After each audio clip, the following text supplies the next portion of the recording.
The top 30 Doctor Who stories ever. 30 to 26. Number 30. The Time of Angels.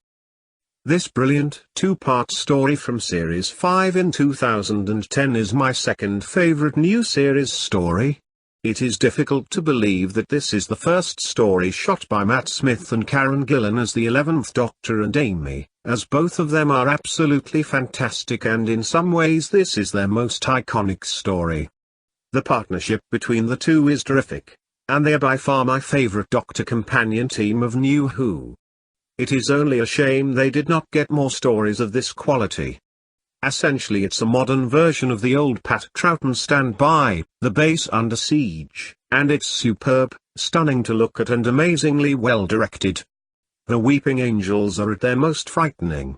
There are some fans who whine about them being slightly different to their first appearance, which I find rather amusing, as no one whines about the Daleks being considerably different in Dalek Invasion as compared to the Daleks, when the changes have both been made for the same reason, to take an unexpectedly popular monster that was only ever intended to be in one story and make them more viable as a recurring foe. For my money, the changes made by Stephen Moffat here are only for the better.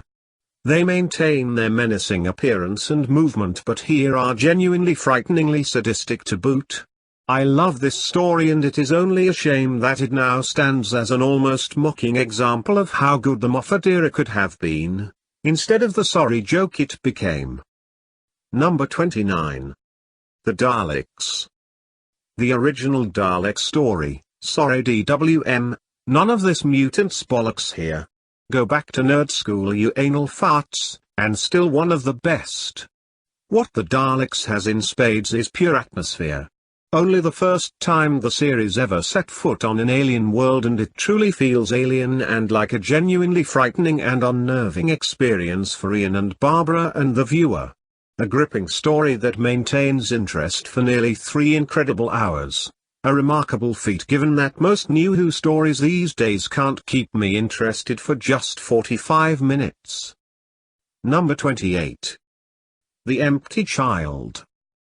The highest ranked new series story in my all-time favorite list. This is still the best 21st century Doctor Who story. The fact that writer Stephen Moffat apparently now regards it as too slow speaks volumes about the downfall of the program under his half-assed, clueless leadership. Still, never mind, just this once I come to praise something from the new series, not bury it. The Empty Child is a fantastic two-part story which is massively entertaining throughout, scary, funny, hugely atmospheric, with Eccleston on barnstorming form, a clever script and great support from the rather lovely Florence Hoth as Nancy, and I don't believe it is that Richard Wilson. Amazing. Number 27. Attack of the Cybermen. I remember, back in the days of yore when I was a lad, when fandom was less than half its present size and steam engines were the preferred method of transport, fandom had some pretty strange ideas. As a new fan, I knew that Colin Baker was a shit Doctor who had shit stories. Thus when I first came to watch a Colin Baker story, it was with decided trepidation.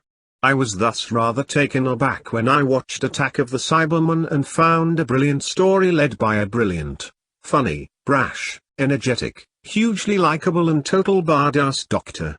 Attack of the Cybermen has long been wildly underrated, largely I suspect because fandom has a collective stick up its butt because infamous superfan Ian Levine may or may not have had a hand in writing it. He didn't, according to script editor and writer Eric Saward anyway, but then fandom has never been renowned for its common sense. Personally I saw and see little to complain about. Attack is superbly made throughout.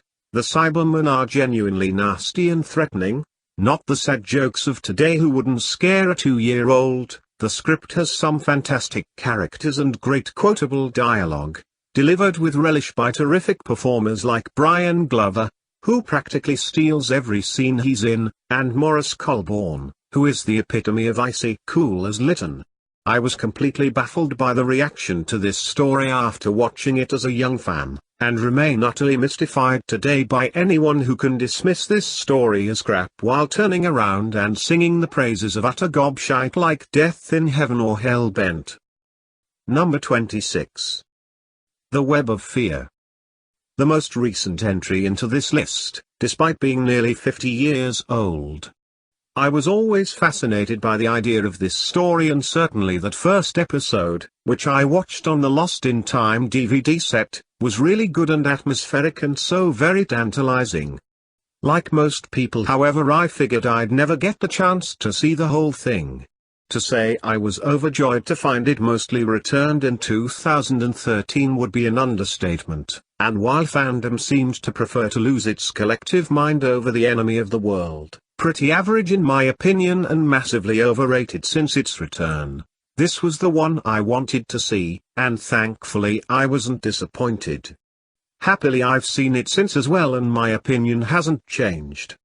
This is one of the top 3 Patrick Troughton stories and one of the great Doctor Who tales of all time.